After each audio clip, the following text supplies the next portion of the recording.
Alright guys, I just got back from watching The Expendables 2, and I enjoyed this movie. I thought it was fun, wasn't really long or anything like that. Had a lot of jokes, some really cheesy jokes, but it had a lot of jokes, more than you would expect. It was pretty funny, and just a lot of action scenes, of course. That's what this is. It's just about bringing back all these old stars and just having them go out and do their thing, and I thought they did a great job of that. They had a lot of time for each person, except for Randy Couture. He didn't really get anything. It was a lot of just Dolph Lundgren got a lot of stuff. Who else was there? I don't want to give away too many spoilers, so I'm trying to be careful here. But I thought a lot of the characters got screen time. Their fight scenes, their specialties, that type of stuff. And I thought it really worked, except for Randy Couture, and Terry Crews didn't really get a lot either. But he was funny in what he was in. So overall, I did enjoy this movie. One thing I didn't really care for was the blood. It just looked way too CGI for me. It wasn't bad. It just, I don't know, it didn't really, when they first started killing people and people were just kind of exploding into blood, I don't know, I thought it didn't look that great. But I'm not saying it was bad. The scenes were still really cool when they were like mowing all these guys down and stuff like that. It was still really cool. It's just I didn't care much for the way the blood looked. And the camera sometimes, I'm not going to complain much about that because the first movie did it more. However, I still think the first movie is probably better than this one. But for this movie, they did the camera thing where they just shake the hell out of it. And there was only one scene in particular where it was really bad, and it's not really a spoiler or anything. They fly that giant plane, and then they kind of like crash it down to land, and the camera just all over the damn place. It was ridiculous. So I didn't really care for that either. But overall, I do have to say that this is a fun movie to go watch. You know what you're getting with The Expendables. You're going to get blood and violence and all that stuff, and a lot of these old stars. And that's why these movies do so well. That's what people want to see, and it's just an entertaining movie. So I definitely do recommend The Expendables 2. But yeah, I think out of the two movies, first one is probably better. So on to the spoilers. I got a few things I wrote down here, because there was some goofy stuff in this movie. So, alright.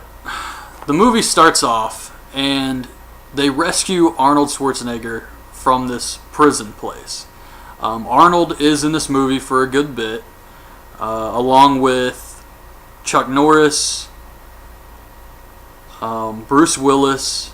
Jet Li, however, he does get a good fight scene in the very beginning when they're freeing Arnold. However, later on, he just, well, not later on, immediately after he leaves. And he doesn't ever come back. I mean, Jet Li is hardly in this movie. I seriously mean that. He's in it the first 15 minutes or so, and then he's gone. And I know he was a big part of The Expendables, so I just wanted to throw that out there. I didn't personally mind. I mean, whatever, it's fine. They brought in some new faces. So they find out that there's this guy, and, well, I'm getting ahead of myself here. There's this kid, Billy. He's a sniper, and Sylvester Stallone loves this kid. He thinks he's great. However, Billy has a girlfriend back in France, and he wants to leave The Expendables. He got into it for the money, but now he just wants to go be with her. So immediately I'm thinking, this kid's going to die. Or he's going to turn on him. I also thought that was a possibility. But Billy wants to go back to France and visit his girlfriend, marry her, all of that type of stuff. And Sylvester Stallone's like, that's fine. If I was your age, I'd do the same thing. So they go on this mission. Bruce Willis sends them on to go get this like case or something. And the villain of the movie shows up. And the villain is Jean-Claude Van Damme, which I thought was pretty cool. I mean, these guys are so used to playing the hero in all of their movies that it's got to be fun for them to play the villain every once in a while. I mean, maybe in the third one, Steven Seagal will come in as the villain, since he was the villain in Machete. and that would be cool too. But Jean-Claude Van Damme did a pretty good job here as the villain, and there was this really weird thing. He's got like this tattoo of a goat on his neck, and he says, "You see this?" The dialogue is insane. Some of these scenes, I'm just shaking my head, like, what the hell were they thinking? I mean, it's goofy, it's funny, but and this scene in particular, he's looking at this tattoo, and a few of his other like crew members have it too, and he's like, "It's a goat. It's Satan's favorite pet," or something like that. And that's fine, except they never mention this again. His whole scheme, his evil scheme, is to steal plutonium to sell it to make money. It has nothing to do with the devil or any of this. So why did they even bring this up? It was really weird. But anyways, they capture Billy.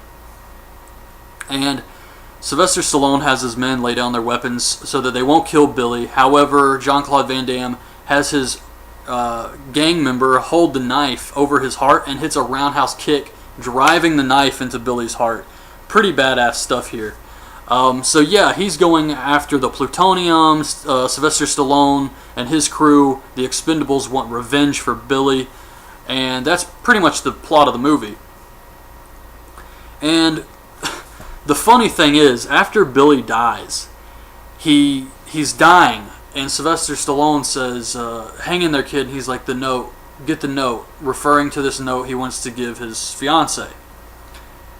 So Sylvester Stallone takes the note. He's like, "I got it." And then Billy dies, and then they bury him, and then they read his note.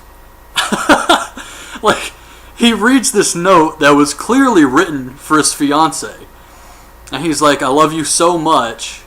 I enjoy the Expendables," or something. You know, we're brothers. We watch each other's backs. Sylvester Stallone is reading this to the other Expendables, and it's like to his girlfriend. It was just really bizarre that he reads this note. And later on we see his girlfriend gets a box full of money, and the note, which has already been opened, you can see the envelope's been opened. So I thought that was kind of funny, unintentionally. But yeah, that was just kind of a goofy scene. So they go after this guy, Jean-Claude Van Damme, and Chuck Norris shows up. And this, oh my god, his lines. It was so cheesy. But he shows up, and he does tell a Chuck Norris joke, and I thought that was awesome. They're talking about something, and then Sylvester Stallone says, "Is it true you were bitten by a king cobra?" And he says, "Yeah, that's true. After 5 days of agonizing pain, the cobra died." And everybody laughed in the theater. So that was really cool. And there's this other scene. To get the plutonium, this group of devil worshippers, or whatever they're supposed to be, is using local villagers as slaves to mine the plutonium. And once they're done and they have the plutonium, we see some of Jean-Claude Van Damme's guys standing over these people about to execute them. So Sylvester Stallone, the Expendables, show up and kill these guys. And while they're trying to rescue the miners, Jean-Claude Van Damme is really far away at this point. He hits a button and blows the mine up. So I'm wondering, why did he have his men stay back to shoot these people? And I thought, okay, maybe he just wanted to make sure they died. But then he left his men there to die too. So if he was just going to blow the place up and kill them all anyway, why have his men there in the first place? It just didn't make any sense, because he just blew the place up. So that was kind of bizarre. But yeah, other than that, they escape the mine, and they get into a final fight. Sylvester Stallone versus Jean-Claude Van Damme. Pretty awesome fight scene here. I thought Jean-Claude Van Damme did a great job as the villain, even if some of his lines were goofy.